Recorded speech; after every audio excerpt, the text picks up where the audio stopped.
Seliyikhethile futhi igumgedlela inkosi enkulu Bombela isitima samabona babamkhulu uNkulunkulu phakathi amen. UNomvimbi kaMsweli Mzimela unina waso phela iSilo uDinizulu.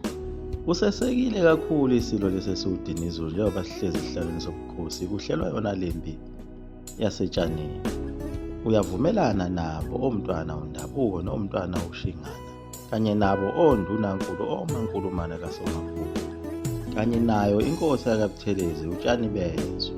Bavumelana ngako ukuphuma kwempi ukuba iyohlasela phela uZibhebhu khona empini yentatshana kuthiwa kuseTshaneni. Naye umntwana uDabulamanzi wayekhona uholwa lempi.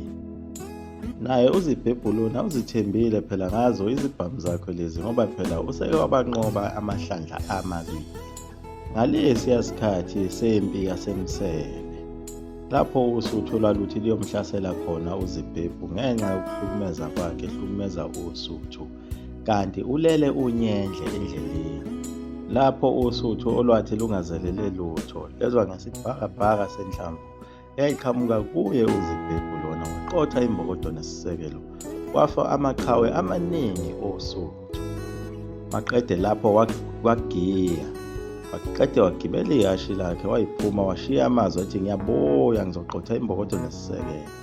Nangempela isithembiso sakhe wasigcina phela ngoba wafika khona ondini efica phela izikhulu zombuso nawo wonke amaqhawe ayekhona esandla namaqhawe akwaZulu kanye nabo bonke ondunankulu bakhona bephelele bezokotha iSilo ngesikhathi sibuya phela lena eNgilandi. Wafika nebutho lakhe laliphethe izibhamu elalibalelwa ko-700 lafike lazigwazela ibhece abantu bengazelele lutho belele. Njengoba uSuthu luthukuthela luveva lugane unwabo lubheke kuye ngqo lufuna ukuyomjuqa. uZibhebhu lona uqishile uqishe nangamanye amangisi azomlekelela kuyo lempi yaseTshaneni.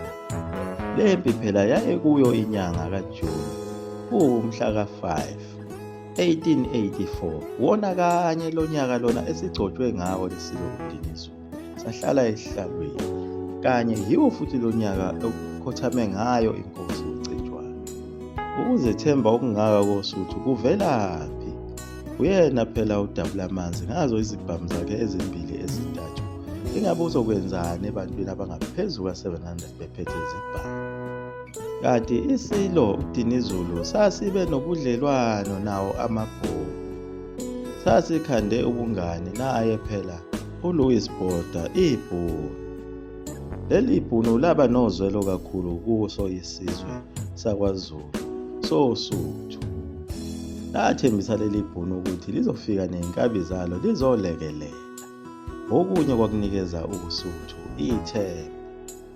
Asazi noma lamaBhunu azothembeka yini ngoba nangalesa sikhathi sikaMpande ayethembise ukulekelela kodwa afika nje ahlwanyela izibhamu emoyeni ngesikhathi phela uMpande elwa naye uDingane.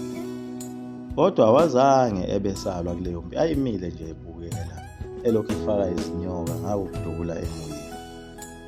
Kodwa empini yaseSandlwana amangisi ahlakanipha kakhulu phela ngoba kuneqembu lamangisi elalihambile layowagada emngceleni amaBhunu ukuthi angaweli umngcele eze ngapha kwaZulu azolekelela uZulu kanye naso isizwe sabaPedi senkosi uSekhukhune esasinobudlelwane nenkosi uCetshwayo.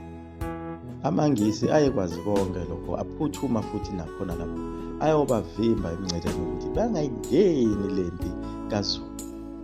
Kwakuyiko njalo ukungahlakaniphi kwazo phela izizwe ezimnyama ngoba naye uShaka wayethi ukhanda lona lolumbi naso isizwe sikaSoshangana kanti uzohamba ngalo lelo langa emhlabeni ngoba phela uShaka wayethi wahlanganisa onke amanguni ukuze kuzobhekwana nabo labelungu laba ababeza nengqilazo enkulu.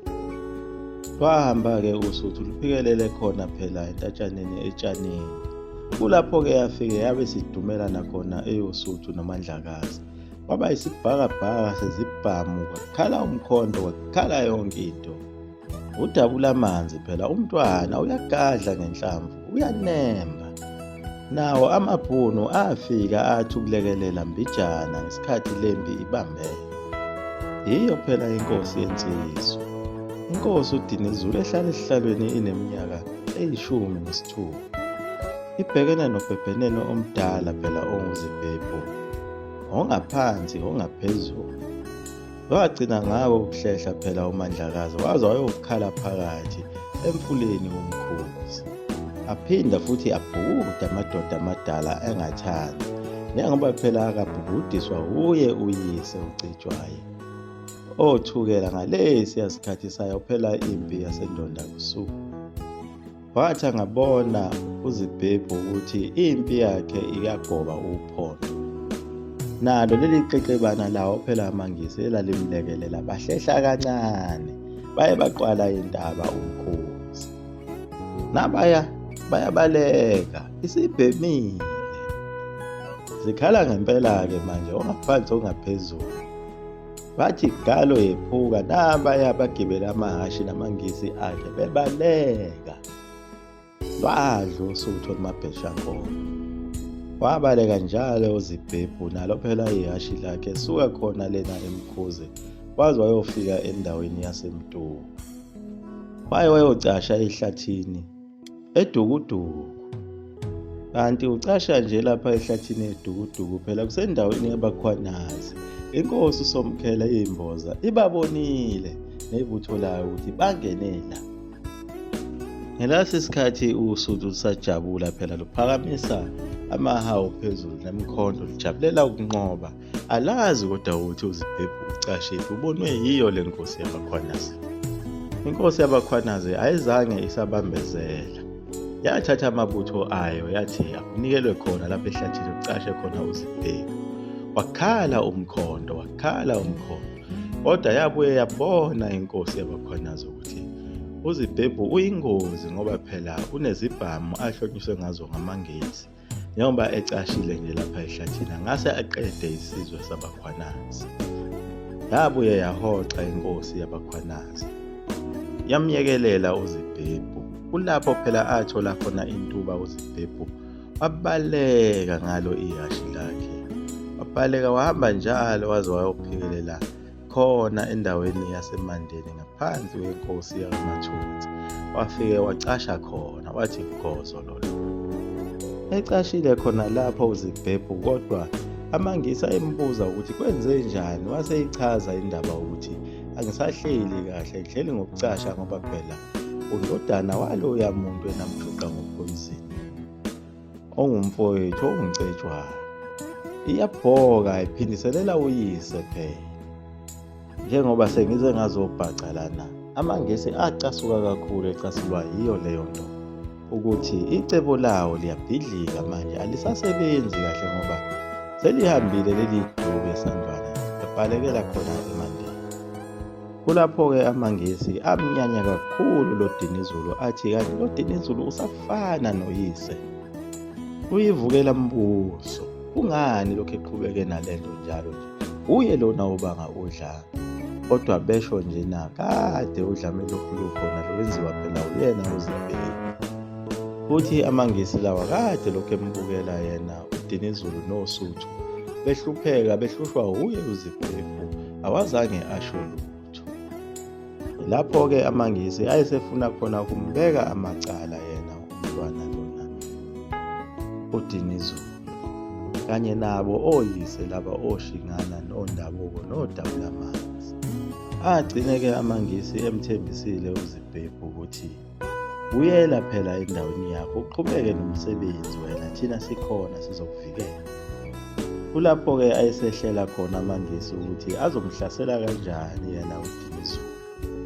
Kodwa ayemthatha kancane phela ngoba naye wayeyinkosi encane futhi nawo uZulu wawungasemningi kakhulu njengasekuqaleni, njengoba phela uhlakazekile abanye abantu sebebalekele eThekwini bazinikela kubelungu basebenza. Abanye phela sebeyakholwa njengoba izimishini sezandile khona lapha kwaZulu. Amangisi ayenethemba lokuthi leyo nto azoyiqeda nje ngomzuzwana omncane. Ahloma kanjalo amangisi ephikelele kuye phela umntwana uDinizulu. Naye umntwana uDinizulu wayesekuzwile lokho ukuthi amangisi asendleleni ingabe yozala nkomo. Yaguqa yaphi konke zuri amafutha e-COVID-20 kunesiwaphathe. Amen.